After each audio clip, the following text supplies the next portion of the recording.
মাওবাদী ইস্যুতে সিপিআইএমকে নিশানা করে রাজনৈতিক আক্রমণ শাণিত করেছে বিজেপি শিবির। বেশ কয়েকদিন ধরে জাতীয় স্তরে হোক রাজ্য স্তরে হোক সিপিআইএমকে এই সময়ের মধ্যে মাওবাদীদের নিধনে যে সরকারের উদ্যোগ তার নিরিখে সিপিআইএম পলিটব্যুরোর বক্তব্য যখন জোরালো হলো, ঠিক তখন বিজেপি তার মতন করে প্রচার করেছে। জাতীয় স্তরে হোক রাজ্য স্তরে হোক এই প্রচারকে জোরালো করা হচ্ছে। আপনারা প্রত্যেকে জানেন যে প্রাক্তন মুখ্যমন্ত্রী সাংসদ বিপ্লব কুমার দেব প্রথম এই ইস্যুতে প্রতিক্রিয়া ব্যক্ত করেছিলেন। সেদিন তিনি কি বলছিলেন আমরা একবার শুনব। গতকালকে পলিটব্যুরো থেকে কমিউনিস্ট পার্টিরা এক প্রেস রিলিজ জারি করেছে, যার মধ্যে ছত্তিশগড়ে যে 27 জন মাওবাদী, তার মধ্যে জেনারেল সেক্রেটারি কেশব রাও পর্যন্ত রয়েছে, তাদের এবং নিরাপত্তা বাহিনীর মধ্যে সংঘর্ষে যে মাওবাদী উগ্রবাদীরা ধ্বংস হয়েছে, আর তার পক্ষে প্রেস রিলিজ জারি করা হয়েছে, কন্ডেম করা হয়েছে। এটা হচ্ছে কমিউনিস্ট পার্টির আসলি রূপ। আমরা আগে থেকে বলতাম কমিউনিস্ট পার্টির চিন্তা ভাবনা সেগুলি রাষ্ট্রবিরোধী, দেশ বিরোধী, সমাজ বিরোধী, ব্যবস্থার বিরোধী। আর এই প্রেস রিলিজ জারি করে কমিউনিস্ট পার্টি প্রমাণ করেছে এরা রাষ্ট্রবিরোধী। এখনো যখন অপারেশন সিন্দুর হয়েছে তখনও পশ্চিমবাংলার রাস্তার মধ্যে এই কমিউনিস্ট পার্টির দল নেমেছে পাকিস্তানের পক্ষে। এরা সবসময় পাকিস্তান এবং চীনের ভাষায় কথা বলে। এইসব পার্টিদেরকে দেশের মধ্যে কোনো জায়গা দেওয়া উচিত নয় এবং এদের কোনো অধিকার নেই যে রাজনৈতিক দল হিসাবে মানুষের কাছে যাওয়া এবং আপিল করা। এরা রাষ্ট্রবিরোধী, জনমজাত রাষ্ট্রবিরোধী। তখনও পশ্চিমবাংলার রাস্তার মধ্যে এই কমিউনিস্ট পার্টির দল নেমেছে পাকিস্তানের পক্ষে। এরা সবসময় পাকিস্তান এবং চীনের ভাষায় কথা বলে। এইসব পার্টিদেরকে দেশের মধ্যে কোনো জায়গা দেওয়া উচিত নয়। এই প্রেস রিলিজ এরা সবসময় পাকিস্তান এবং নেই যে রাজনৈতিক দল হিসাবে মানুষের কাছে যাওয়া এবং আপিল করা। এরা রাষ্ট্রবিরোধী, জনমজাত রাষ্ট্রবিরোধী। তার আমি তীব্র কন্ডেম করি এবং ভারতীয় জনতা পার্টি তার তীব্র বিরোধিতা করে এবং এই সংবাদ মাধ্যমের মাধ্যমে আমি সমস্ত ত্রিপুরাবাসীকে আগ্রহ করতে চাই, দেখে নিন এদের অরিজিনাল রূপ। এতদিন যাবৎ ছত্তিশগড়ের মধ্যে বড় মাত্রায় রাজনৈতিক নেতা হোক, সুরক্ষা বাহিনী হোক, হাজারো লোকের হত্যা করেছে এরা। আজকে যখন মাওয়িস্ট জেনারেল সেক্রেটারি সহ 27 জন উগ্রবাদী, মাওয়িস্ট উগ্রবাদী খতম হয়েছে, তখন এদের আসলি রূপ কমিউনিস্ট পার্টি চলে এসছে তাদের পক্ষে।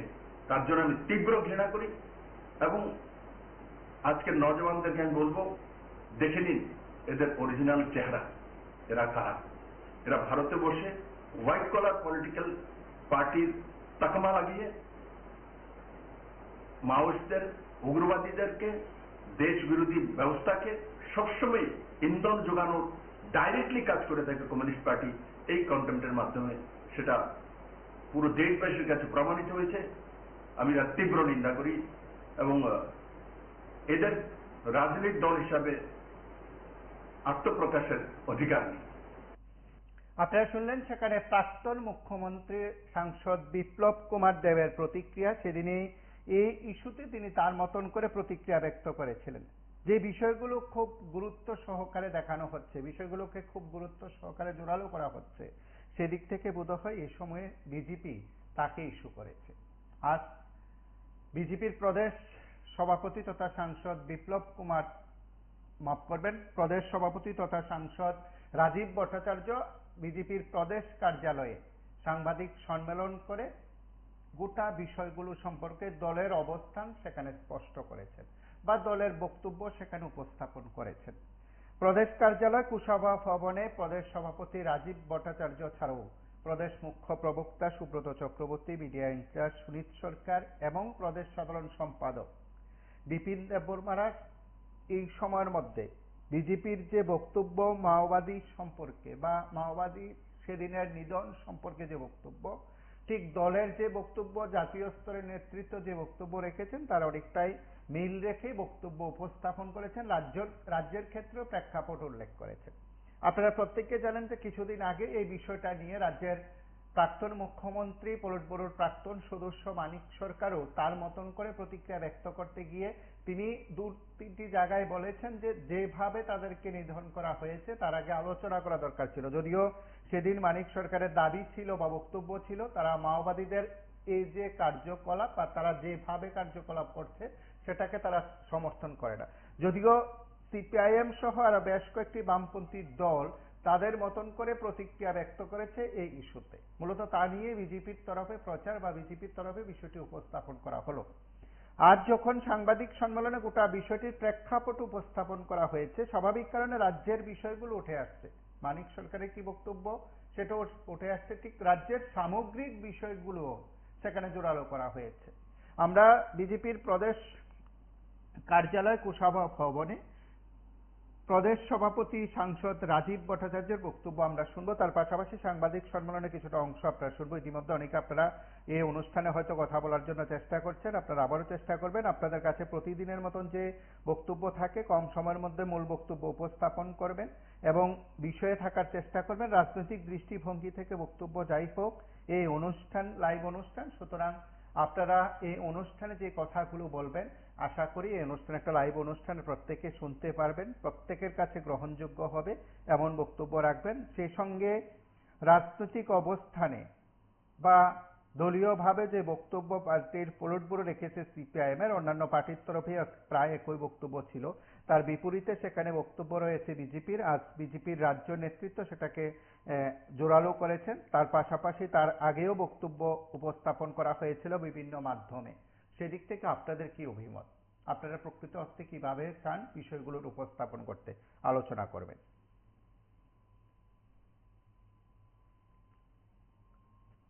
যশস্বী প্রধানমন্ত্রী নরেন্দ্র মোদীজির নেতৃত্বে কেন্দ্রের সরকার যে আমাদের অর্থনৈতিক পরিকাঠামো সারা বিশ্বের মধ্যে চতুর্থ স্থানে পৌঁছে দেওয়ার জন্য আমি সর্বপ্রথমে আমাদের দেশের যশস্বী প্রধানমন্ত্রী নরেন্দ্র মোদীজিকে অনেক অনেক শুভেচ্ছা, অনেক অনেক অভিনন্দন জানাচ্ছি।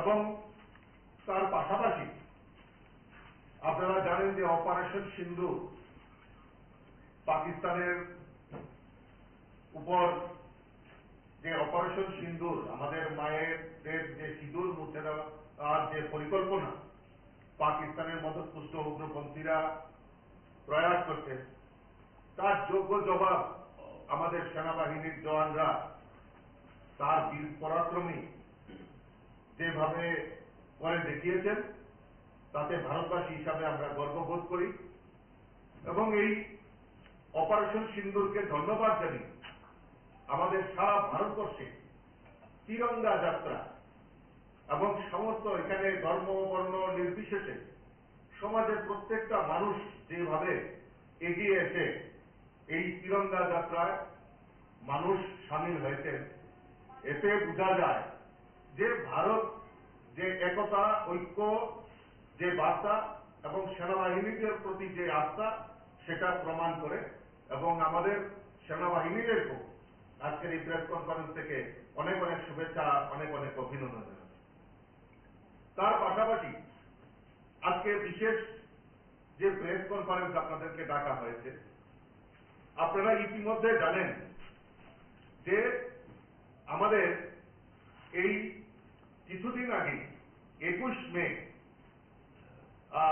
মাও যে এলাকা সেখানে সিআরপিএফ এবং পুলিশের সঙ্গে যে গুলি বিনিময় হয়, সেখানে একজন যে মাস্টার মাইন্ড, যে নকশাল প্রভাবিত এলাকার যে মাস্টার মাইন্ড নামবালা কেশব রাও, তাকে নিহত করা হয়েছে এবং ছত্তিশগড়, উড়িষ্যা এবং মহারাষ্ট্রে এই যে মাও অধ্যুষিত এলাকা যে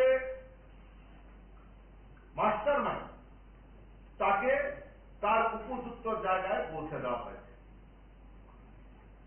এই যে মাস্টার মাইন্ডকে নিহত করা হয়েছে এবং একটা বড় অপারেশন, বড় সাকসেসফুল অপারেশন কেন্দ্রীয় সরকার সেটা নিয়েছে। আমরা দেখতে পেলাম 21 মে ঘটনার পর 22 তারিখে সিপিএম পার্টি সেখানে প্রেস রিলিজ জারি করে এই ঘটনার নিন্দা করা হয়েছে এবং কেন্দ্রীয় সরকারকে দোষারোপ করা হয়েছে। সেখানকার ছত্তিশগড়ের যিনি মুখ্যমন্ত্রী ওনাকে কন্ডাম করা হয়েছে, এটা অসাংবিধানিক, অগণতান্ত্রিক। তো এইভাবে উল্লেখ করে তাদের পক্ষপাতিত্ব, যারা দেশদ্রোহী, সমাজদ্রোহী, তাদের পক্ষ নিয়ে এই সিপিএম পার্টি একটা প্রেস রিলিজ করেছে। তার পাশাপাশি দেখলাম গত 24 মে আমাদের রাজ্যের প্রাক্তন মুখ্যমন্ত্রী সিপিএম এর নেতা মানিক সরকারও সেই সমকায়দায়, সমভাবে এই ঘটনার উনি নিন্দা করেছেন। উনি বলছেন যে উড়ন্ত পাখির মতো তাদেরকে নিহত করা, তাদের আলোচনার জন্য ডাকা উচিত, তাদেরকে আলোচনা করা উচিত। কাদের পক্ষ নিচ্ছেন? এই নামবালা কেশব রাওয়ের মাস্টার মাইন্ড। আমি আপনাদের সামনে একটা ছোট্ট তথ্য আপনাদের সামনে তুলে ধরছি। এই রাজ্যের মানুষ জানা দরকার, রাজ্যের মানুষ জানে, বিচক্ষণ রাজনীতি সম্পর্কে, দেশ সম্পর্কে ওনারা জানেন। তবুও আমি এই যে মানিক বাবুদের যে প্রেম, মানিক বাবুদের যে এই যে সন্ত্রাসের প্রতি যে প্রেম, তাদের যে দরদ, এই দরদের কাহিনী আপনাদের সামনে তুলে ধরছি। আপনারা জানেন যে 2010 সালে দন্তেওয়ারে 76 জন সিআরপিএফ জওয়ানকে তারা এমবুশ করে নিহত করেছিল। তার নেতৃত্বে, এই নামবালা কেশব রাওয়ের নেতৃত্বে। সে কে? এই মাওবাদের যে নকশাল, তার মাস্টার মাইন্ড। এবং জেএনইউ, জওহরলাল নেহরু ইউনিভার্সিটিতে এসএফআই এর তারা এই 76 জন সিআরপিএফ কে নিহত করার পর সেখানে বিজয় উল্লাস করেছে। কত বড় দেশদ্রোহী তারা চিন্তা করে দেখুন। দিরাম ঘাটি, অন্ধ্রপ্রদেশ, সেখানে 2010 সালে 27 জনকে মারা হয়েছে। তার মধ্যে একজন প্রাক্তন মন্ত্রী অন্ধ্রপ্রদেশের, উনাকেও নিহত করেছিল এই নকশালরা। নন্দকুমার পাতিল, একজন কংগ্রেসী ছত্তিশগড়ের নেতা, উনাকেও এই নৃশংসভাবে নিহত করা হয়েছিল। 2013 সালে ঝাড়খণ্ডে লাতিহারি ডিস্ট্রিক্টে এমবুশ করে সিআরপিএফ জওয়ানদেরকে আইডি পুশ করা হয়েছে। আপনারা ভাবতে পারেন, তাদেরকে প্রথমে গুলি করা হয়, তাদের শরীরে আইডি দেওয়া হয়, ফিট করা হয়, যারা রেস্কিউ করতে যাবে তারাও যাতে মারা যায় সেই পরিকল্পনা করেছিল কে? মাস্টার মাইন্ড এই নামবালা কেশব রাও। 2018 সালে সুকমাতে আইডি অ্যাটাক হয়, সেখানে 9 জন সিআরপিএফ মারা যায় এবং 6 জন আহত হয়।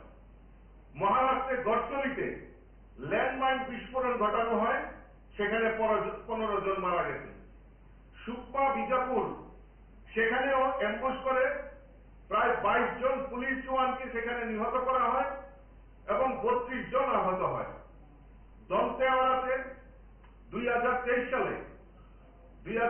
সালে দন্তেওয়াড়াতে আইডি ব্লাস্ট করা হয়, সেখানে 10 জন জওয়ান মারা যায়।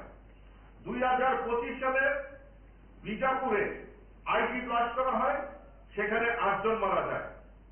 অর্থাৎ আমরা যদি দেখি, এখন পর্যন্ত সমগ্র ভারতবর্ষে প্রায় 1997 থেকে 2025 পর্যন্ত এই মাওবাদীদের দ্বারা 11,500 জন এখন পর্যন্ত মারা গেছে তার মধ্যে সিআরপিএফ, পুলিশ পার্সন, সিভিলিয়ান এবং বহু পলিটিক্যাল লিডার, এমএলএ, এমপি, বিভিন্ন সমাজের প্রতিষ্ঠিত ব্যক্তিত্ব, তাদেরকে নিশানা করে এই মাওবাদীরা নিহত করেছেন। উদ্দেশ্য কি? তারা বন্দুকের নাম দিয়ে এই দেশটাকে শাসন করার জন্য ওনারা সেই পরিকল্পনা করছেন। এবং বিশেষ করে জনজাতি অধ্যুষিত এলাকায় সেখানে বাচ্চা থেকে শুরু করে সমস্ত অংশের মানুষকে প্রভাবিত করে তাদেরকে সেই ভাবধারায় এই মাস্টার মাইন্ডরা তাদেরকে নিশানা করে তাদেরকে বিপথে পরিচালিত করে রাষ্ট্রদ্রোহী নির্মাণ করার কাজ তারা করেছে। দেশের অর্থনৈতিক বুনিয়াদ থেকে শুরু করে স্কুল, কলেজ, শিক্ষা সমস্ত কিছু কোলাপস করার ব্যবস্থা এই মাওবাদীরা করে। তাদের চেহারা, তারা যে রাষ্ট্রদ্রোহী, দেশ বিরোধী, তাদের চেহারা তাদের বক্তব্যের মাধ্যমে ফুটে হয়েছে। মানিকবাবুকে আমি জিজ্ঞেস করতে চাই, মানিকবাবু উনি সমবেদনা জ্ঞাপন করছেন আর জিজ্ঞেস করছেন যে আলোচনার জন্য তাদেরকে ডাকা উচিত ছিল। আপনারা হয়তো জানেন না, মানিকবাবুরা হয়তো জানেন না, দেশের খবর রাখেন না, কারণ উনাকে তো এখন নতুন বাংলা দেওয়া হয়েছে, ঘুমও খুব ভালো ভালো হয়, নতুন সুন্দর একটা বাংলো দেওয়া হয়েছে, নতুন গাড়ি দেওয়া হয়েছে, যেগুলি নিয়ে বিজেপির অপপ্রচার করছেন। আর যত অপপ্রচার করছেন তত বিজেপির সংগঠন আরো শক্তিশালী হচ্ছে। যে কাজে ঘুমিয়ে থাকুন আপনারা ভালো ভালো বাংলাতে, আপনি দেশের খবর রাখেন না। আপনি জানেন যে 1 মাস আগেও আমাদের ভারতবর্ষের গৃহমন্ত্রী অমিত শাহজি এই দন্তেওয়াড়াতে গিয়েছিলেন, যেখানে নকশাল প্রভাবিত এলাকা, সেখানে উনি পরিদর্শন করেছিলেন এবং উনি আহ্বান করেছিলেন যে এখনো সময় আছে যে এই নকশাল, এই পথ ভুলে গিয়ে এই পথ পরিত্রাণ করে স্বাভাবিক জীবনে যাতে ফিরে আসে, সরকার তাদের পক্ষে রয়েছে, সরকার সমস্ত সুযোগ সুবিধা তাদেরকে দেওয়া হবে। আমাদের গৃহমন্ত্রী বারবার আহ্বান করেছিলেন, কিন্তু তারা সেই সময় কথা শুনেননি। মানিকবাবুরা এই কথাগুলি জানা উচিত, ওনারা খবর রাখা উচিত, এই ত্রিপুরা থেকেও দেশ বিদেশের খবর রাখা উচিত। আপনারা জানেন যে আমাদের সরকার বদ্ধপরিকর এবং যারা এই নকশাল, এই দেশকে, এই রাষ্ট্রকে বিপথে পরিচালিত করা, এই রাষ্ট্রের ডেভেলপমেন্টের জন্য যারা বিরোধিতা করবে তাদের কাউকে রেহাই করা হবে না। চাহি সিন্ধুর অপারেশনই হোক, আর আপনারা জানেন যে অপারেশন ব্ল্যাক ফরেস্ট 14 মে 2025 21 দিনের জন্য এই অপারেশন ব্ল্যাক ফরেস্ট অর্থাৎ মাওবাদীদের নির্মূল করার একটা আমাদের গৃহমন্ত্রী এবং আমাদের ভারতবর্ষ সরকার সেখানে সিদ্ধান্ত নেয় এবং এই মাওবাদী অধ্যুষিত এলাকাগুলি যাতে নির্মূল হয় এবং সেখানে ডেভেলপমেন্ট হয়, তার জন্য এই ব্ল্যাক ফরেস্ট ব্ল্যাক ফরেস্ট নাম দিয়ে, অপারেশন ব্ল্যাক ফরেস্ট নাম দিয়ে আমাদের সেখানে সরকার সেখানে প্রচেষ্টা করেছিল যে নির্মূল করার সেই প্রয়াস চলছে। এবং আপনারা জেনে খুশি হবেন যে আমাদের সরকার, আমাদের দেশের যশস্বী প্রধানমন্ত্রী নরেন্দ্র মোদীজির সরকার জিরো টলারেন্স পলিসি নিয়ে সেখানে কাজ করছে এবং এখন পর্যন্ত আমরা যদি দেখি আমাদের 2024-এ প্রায় 1090 জন সেখানে মাওবাদী অ্যারেস্ট হয়েছে এবং 881 জন সেখানে সারেন্ডার করেছে 10 এপ্রিল 2024, আমি 2024-এ প্রায় 881 জন সেখানে সারেন্ডার করেছে, স্বাভাবিক জীবনে তারা ফিরে এসেছে। 2025-এ এখন পর্যন্ত প্রায় 104 জন নকশালি সেখানে অ্যারেস্ট হয়েছে, এখন পর্যন্ত 164 জন তারা স্বাভাবিক জীবন তারা এই নকশালিজম থেকে তারা স্বাভাবিক জীবনে ফিরে এসেছে এবং সরকার সেখানে তাদের জন্য সমস্ত ডেভেলপমেন্ট ব্যবস্থা এবং তাদেরকে পুনর্বাসনের ব্যবস্থা আমাদের সরকার করছে। মানিকবাবু আরো জানেন না, উনি ভুলে গেছেন 1980 সালে 25 ফেব্রুয়ারি উত্তর ত্রিপুরা জেলায় নদিয়াপুরে সেখানে নৃশংসভাবে গোবিন্দ তেলী, একজন নকশালিজন গোবিন্দ তেলী সহ 7 জনকে সেখানে নৃশংস হত্যা করা হয়েছিল। আমি মানিক বাবুকে প্রশ্ন করতে চাই, কেন তারাও তো আলোচনা করতে পারত?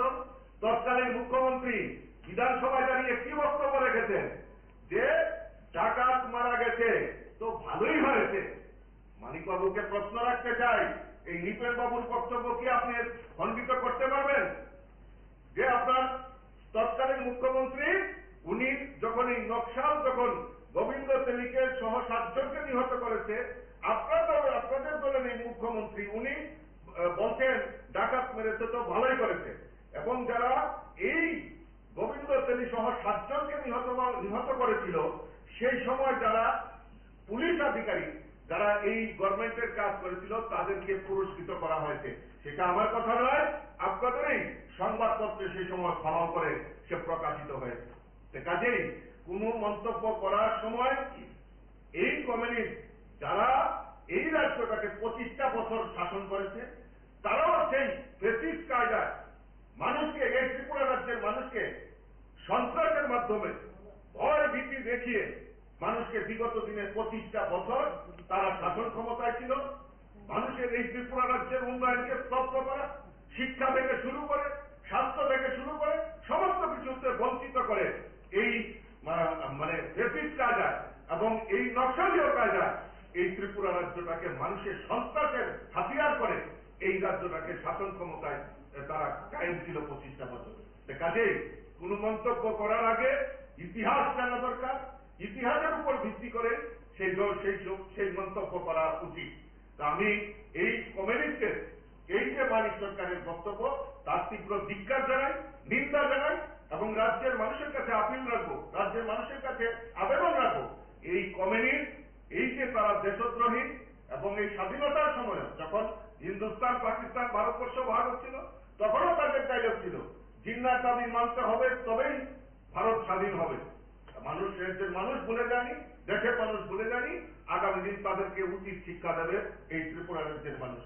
দিল্লির ভারত মণ্ডপমে rising north east investment summit 2025 সংগঠিত হয়।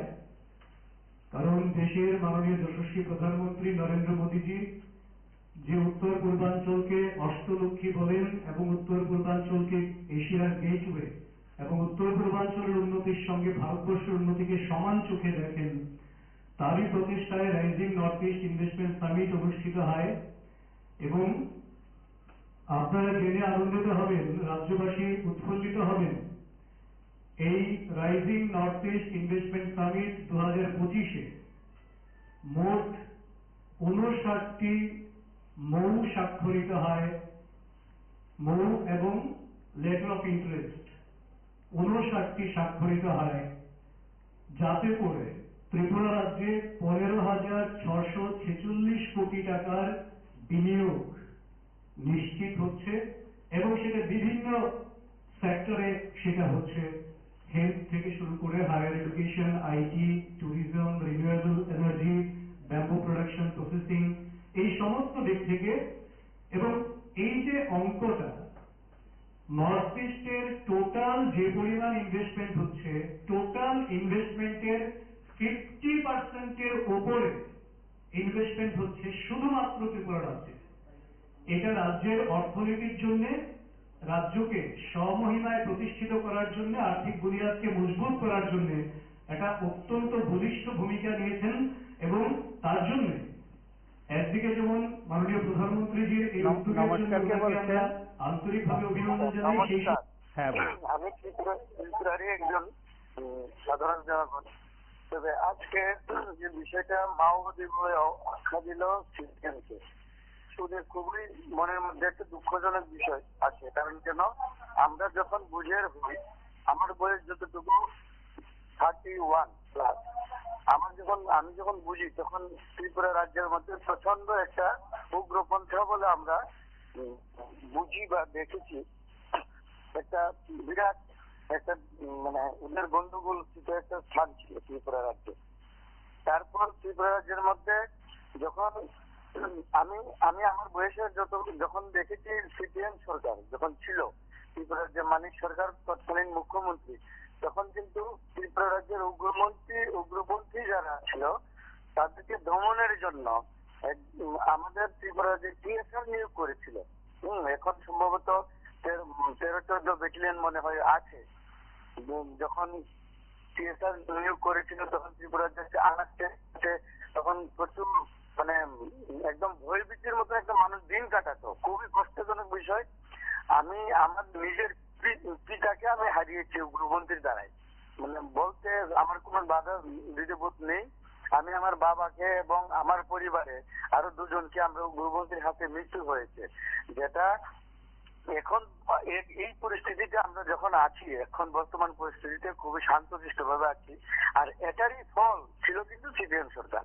আর আজকে যিনি সাংবাদিক সম্মেলন দেখে ত্রিপুরা রাজ্যের রেডোমিটার, উনি বলছেন যে ত্রিপুরার সিপিএম নাকি, অর্থাৎ সিপিএম নাকি মাওবাদী। যদি মাওবাদী সিপিএম হয়ে থাকতো তাহলে ত্রিপুরা রাজ্যের এই করুণ অবস্থা যে ছিল 2001 থেকে 2001-এ আমার বাবা কিডন্যাপ হয়েছিল, তখন এই ত্রিপুরা রাজ্যের পরিস্থিতি কেমন ছিল এটা সবারই জানা আছে।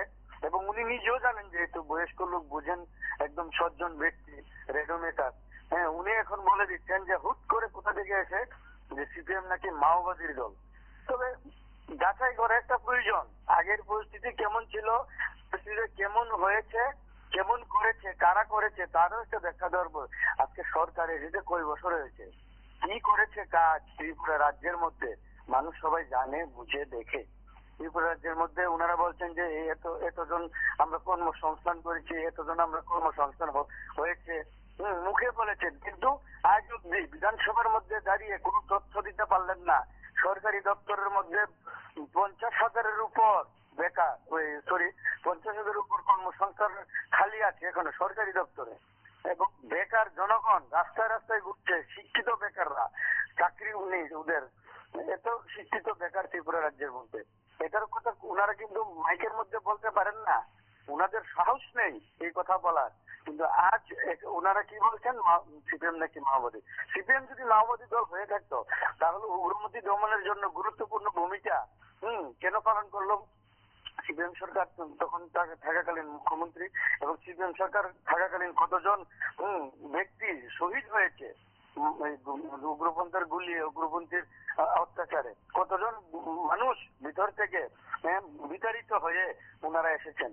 এবং ভিতরে যতগুলি বাঙালি ছিল, বাঙালি অংশের মানুষ, সোজা কথা বলবো, ওনারা ভিতর থেকে এসে আগে একটু শহরের দিকে আসছে কেন?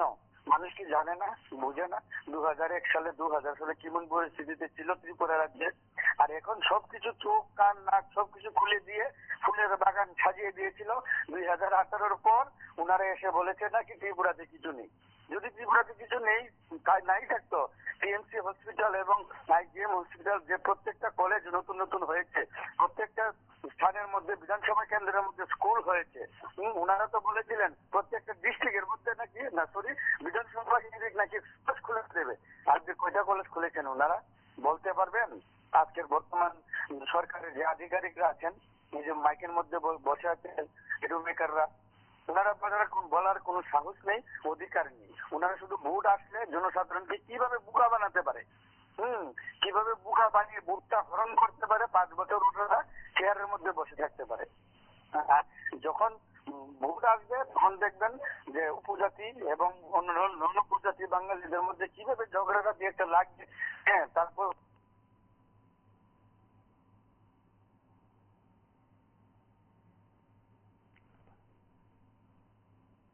আন্তরিকভাবে অভিনন্দন জানাই সেই সঙ্গে রাজ্যের মাননীয় মুখ্যমন্ত্রী, যার নেতৃত্বে এত পরিমাণ ইনভেস্টমেন্টের সুযোগ আমাদের রাজ্যে তৈরি হয়েছে, মাননীয় মুখ্যমন্ত্রী মহোদয়কে এবং সমস্ত মন্ত্রিসভাকেও আমরা ত্রিপুরা প্রদেশ বিজেপির পক্ষ থেকে আন্তরিক অভিনন্দন জানাই এবং কৃতজ্ঞতা জানাই। আশা করি মানুষ নমস্কার, কে রাজ্য বলছেন? সরকারের এই উদ্যোগে তার আমি আরো থেকে বলছি। হ্যাঁ, দাদা, এর আগে যে একজন বক্তৃতা দিচ্ছিল, বক্তৃতা মানে বোঝানোর চেষ্টা করছিল, ওনার ফোনটা কেন কেটে দিলেন আপনারা? আমরা তো ভালো, এগুলো ঠিক না দাদা। আমরা বিজেপির লোকের কথা শুনবেন, পুরো কথা, একদম সিএম সমস্ত কথা শুনবেন না, এটা হয় না দাদা। আপনার বক্তব্য রাখুন। না, এটা হয় না, এটা এগুলো হয় না।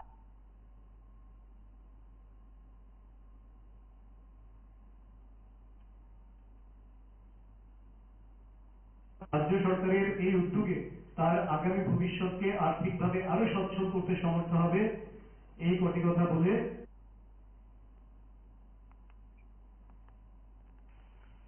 হ্যালো, দাদা এই ফোনটা ওই ভদ্রলোকের ফোনটা কেন কেটে দিলেন? আমরা তো শুনতে খুব আরাম পাচ্ছিলাম। প্রথমত আমরা হচ্ছে তো একটা ত্রিপুরাবাসী, আমরা তো জানার দরকার আছে অবশ্যই বিরোধীরা কি বলছে, শাসক দল কি বলছে, এটা তো আমার জানার দরকার আছে। অবশ্যই আপনি যদি একটু আমার বললো সবগুলি ইয়ে বললেন, আর একজন ইয়ে বললো, এটা আপনি ফট করে ফোনটা কেটে দিলেন। আপনি একটু ধৈর্য ধরে না, যদি আমার কথাটা শুনেন, এগুলি করবেন না দাদা। আমি অনুরোধ করি আপনি একটু কথাটা শুনুন। এগুলি ভালো না। এই অনুষ্ঠানে কথা বলার জন্য একটা নির্দিষ্ট সময় রয়েছে, ঠিক আছে? হয়তো একটু সময় কেউ বেশি নিতে পারে, হ্যাঁ, তার এতটা সময় দেওয়া সম্ভব নয়। আর এই অনুষ্ঠান হচ্ছে মূল বিষয় থেকে কথা বলা, অন্য কে কি বলছেন সেটা তাদের বিষয়। আপনি যদি আপনার বক্তব্য রাখেন, আপনি শুরু করতে পারেন বক্তব্য। আপনার যদি বক্তব্য থাকে শুরু করতে পারেন, টিভির সাউন্ড বন্ধ করে কথা বলতে পারেন। একজনের বক্তৃতা শুনলেন, আরেকজনের বক্তৃতা শুনবেন না, এগুলো হয় না। আপনার বক্তব্য থাকলে আপনি বক্তব্য রাখতে পারেন। করবো না ফোন আপনার চ্যানেলে।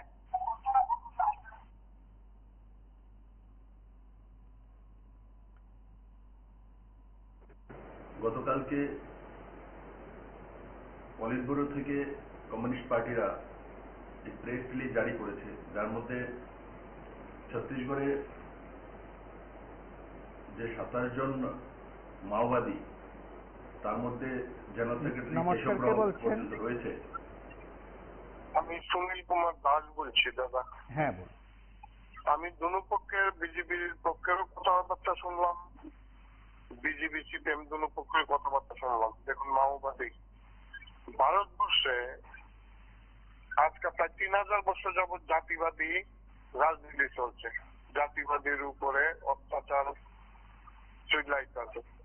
কট্টর ব্রাহ্মণ যারা, মনোবাদী যারা, তারা ভারতবর্ষে 3000 বছর যাবৎ আজকা পর্যন্ত যে উগ্রপন্থী কার্যকলাপ, মূল নিবাসীর উপরে অত্যাচার করা, এটা কিন্তু অনবরত চলছে। আপনি দেখেন, এই যে বিজেপি সিপিএম রে বললো মাওবাদী বা উগ্রপন্থীর কথা বললো, এই যে মালিগাঁওয়ে যে বোম ব্লাস্টি করলো, এরা কারা?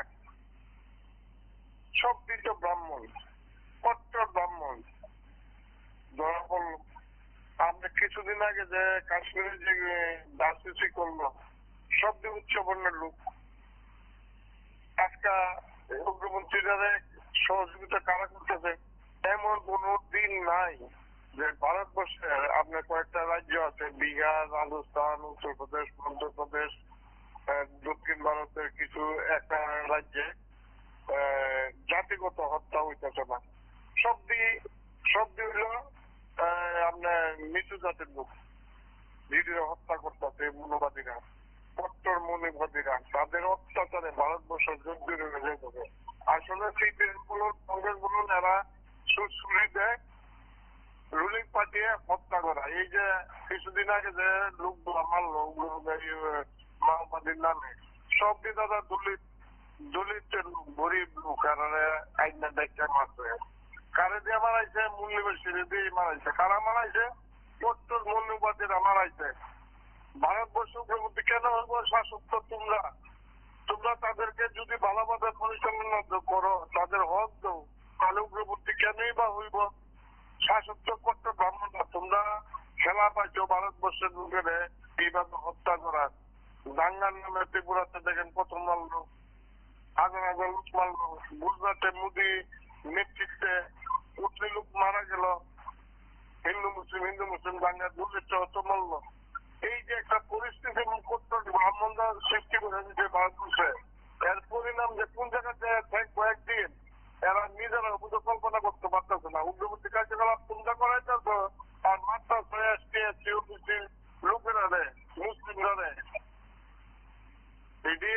এটি কট্টর ব্রাহ্মণবাদী যারা, তাদের আপনার মাধ্যমে বার্তাটা পৌঁছালাম যে কাজটি তারা ভালো করতেছে না, 1 মাসে যাওয়া যায় না। যদি কোনোদিন এই দলিত ভারতবর্ষের ক্ষমতা পায়, হয়তো টাকা তাদের প্রচুর, মনোবাদীদের আছে, তারা ভারতবর্ষের মালিক হওয়ার চেষ্টা করতেছে। যদি কোনোদিন সুযোগ পায় মূল নিবাসীরা ভারতবর্ষের সরকার করতে পারে, তখন যে কট্টর ব্রাহ্মণবাদী যারা যারা এই আমরা লোকগুলিরে উগ্রপন্থী নামে বড় বড় অত্যাচার করতেছে, চাকরির নামে টাকা শোষণ করে নিয়ে তারপরে বহিষ্কার মানে চাকরি চুক্ত করতেছে।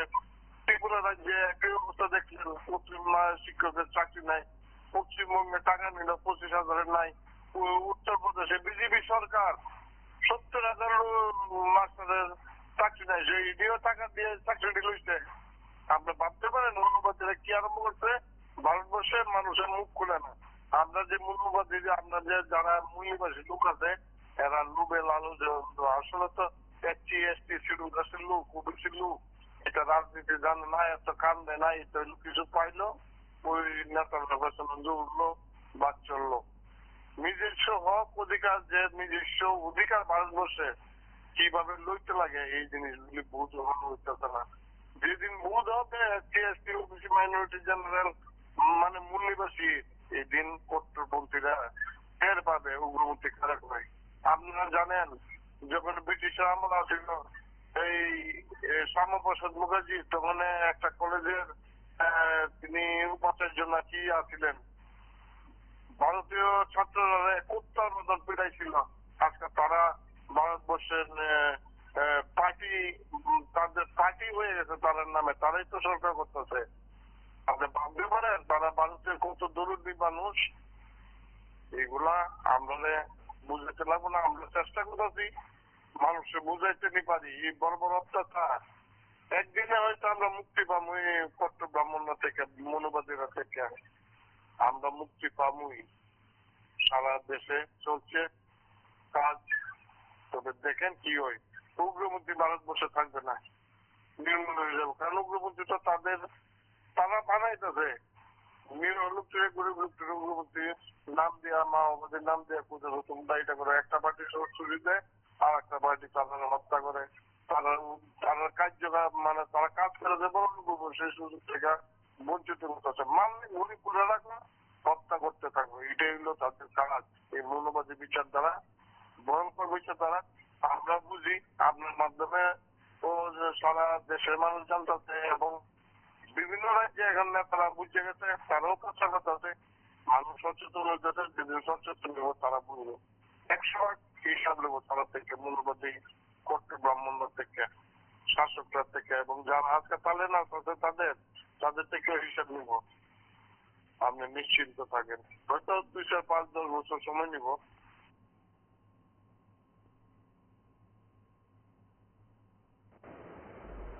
তাদের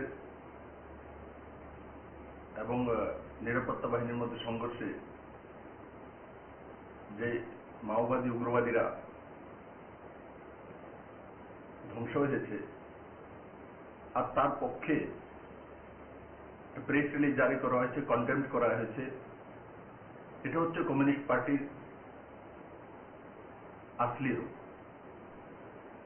আমরা আগে থেকে বলতাম কমিউনিস্ট পার্টির চিন্তা ভাবনা সেগুলি রাষ্ট্রবিরোধী, দেশ বিরোধী, সমাজ বিরোধী, ব্যবস্থার বিরোধী।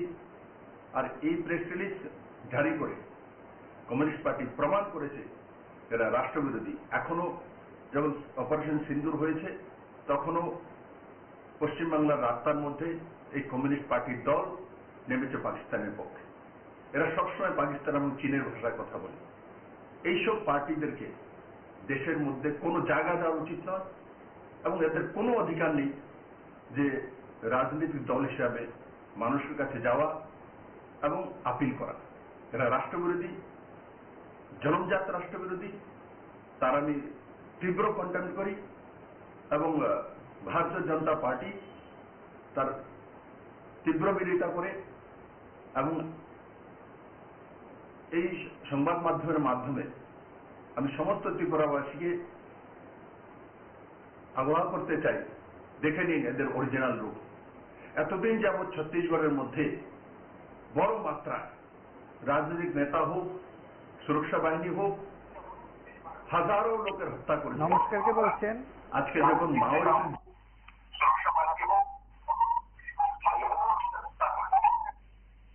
হ্যালো, টিভি সাউন্ড বন্ধ করে কথা বলুন। আমি মোহনপুর থেকে বলছি। টিভি সাউন্ড বন্ধ করে কথা বলুন।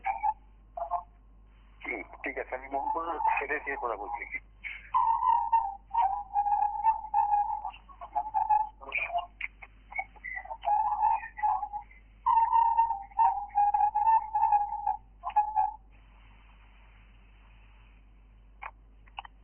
হ্যালো, কথা বলুন।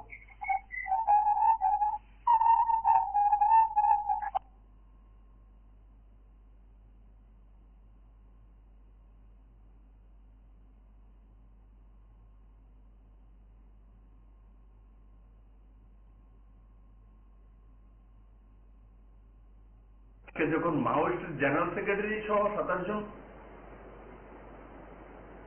উগ্রবাদী, মাওয়িস্ট উগ্রবাদী খতম হয়েছে, তখন এরাদের আসলি রূপ কমিউনিস্ট পার্টি চলে এসছে তাদের পক্ষে। তার জন্য আমি তীব্র ঘৃণা করি এবং আজকের নজওয়ানদেরকে আমি বলবো, দেখে নিন এদের অরিজিনাল চেহারা, এরা কারা।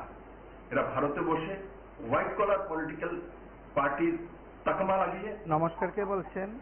নমস্কার। মাওয়িস্টদের, উগ্রবাদীদেরকে। হ্যালো, হ্যালো, হ্যাঁ কথা বলুন। আজকের টপিকটি খুব একটা গুরুত্বপূর্ণ টপিক, কারণ মাওবাদী যারা এবং রাষ্ট্রদ্রোহী যারা, তাদেরকে কঠোর শাসনের অধীনে এনে তাদেরকে কঠোর ব্যবস্থা গ্রহণ করা উচিত। তাই মাওবাদী এবং রাষ্ট্রদ্রোহীদের পূর্ব প্রত্যক্ষ সমাজকে কুপথে পরিচালিত করছে, তাদের জন্য কি বর্তমান সরকার কোন নতুন পদক্ষেপ অবলম্বন করেছেন কি?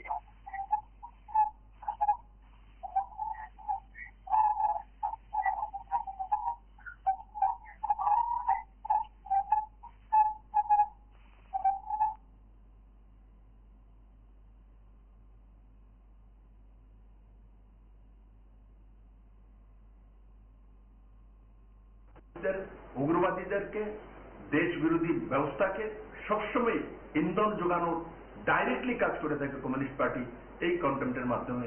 সেটা পুরো দেশবাসীর কাছে প্রমাণিত হয়েছে। আমি তার তীব্র নিন্দা করি এবং এদের রাজনৈতিক দল হিসাবে আত্মপ্রকাশের অধিকার নেই। যশস্বী প্রধানমন্ত্রী নরেন্দ্র মোদীজির নেতৃত্বে কেন্দ্রের সরকার যে আমাদের অর্থনৈতিক পরিকাঠামো সারা বিশ্বের মধ্যে ৪র্থ স্থানে পৌঁছে দেওয়ার জন্য আমি সর্বপ্রথমে আমাদের দেশের যশস্বী প্রধানমন্ত্রী নরেন্দ্র মোদীজিকে অনেক অনেক নমস্কার, কে বলছেন? অনেক অনেক অভিনন্দন নমস্কার, আগরতলা থেকে বলছি। এবং হ্যাঁ বলুন। তার পাশাপাশি দেখুন, মাওবাদী মানিক সরকার দিতেন চৌধুরীকেও টার্গেট,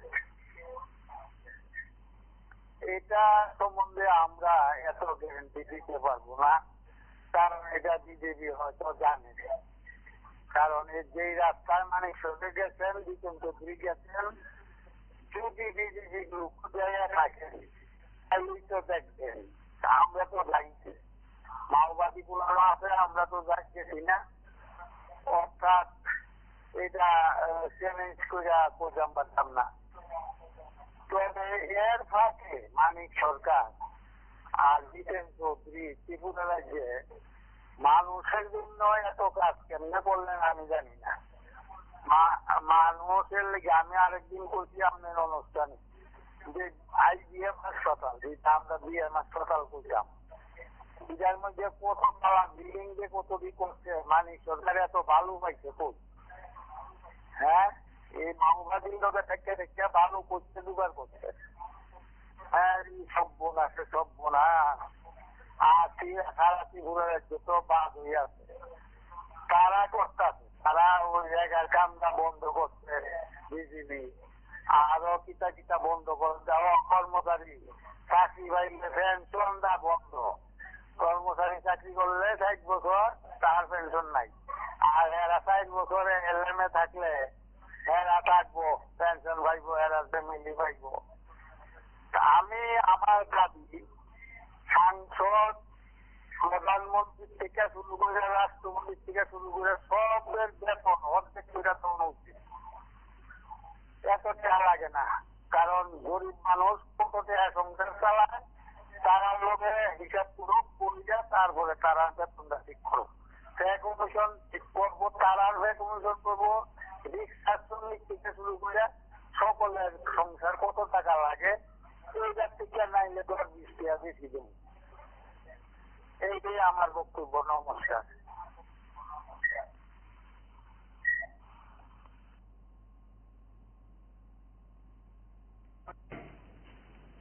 আপনারা জানেন যে অপারেশন সিন্ধু পাকিস্তানের হ্যালো, এই অপারেশন সিন্ধু আপনি টিভির সাউন্ড বন্ধ করে কথা বলুন, পরে পরে পরে রেকর্ড করা বক্তব্যটা শুনবে।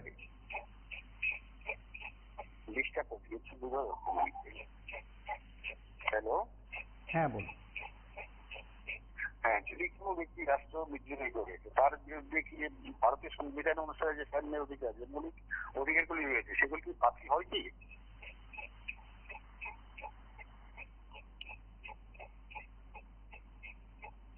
হ্যালো, হ্যাঁ বলুন। হ্যাঁ, আমি যেটা বলছি যে যদি কেউ বা কোনো ব্যক্তি রাষ্ট্র বিদ্রোহী করে তো তার যে ভারতীয় সংবিধানের যে মৌলিক অধিকারগুলি আছে সেগুলি কি বাতিল হয় নাকি?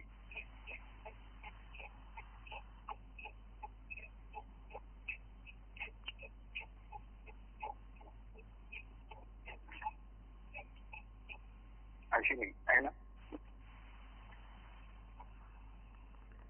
আপনারা শুনলেন সেখানে যে বক্তব্য রাখলেন বিজেপির প্রদেশ নেতৃত্ব, তার পাশাপাশি মাওবাদী ইস্যুতে বিজেপির বক্তব্য সেখানে স্পষ্ট করা হলো। সিপিআইএমও তার মতন করে যে বিবৃতি দিয়েছে তার নিরিখে আজকের এই সাংবাদিক সম্মেলনে কার্যত জবাব দেওয়া হলো। তারপরের বিষয় কি থাকবে সেটা সময় বলবে।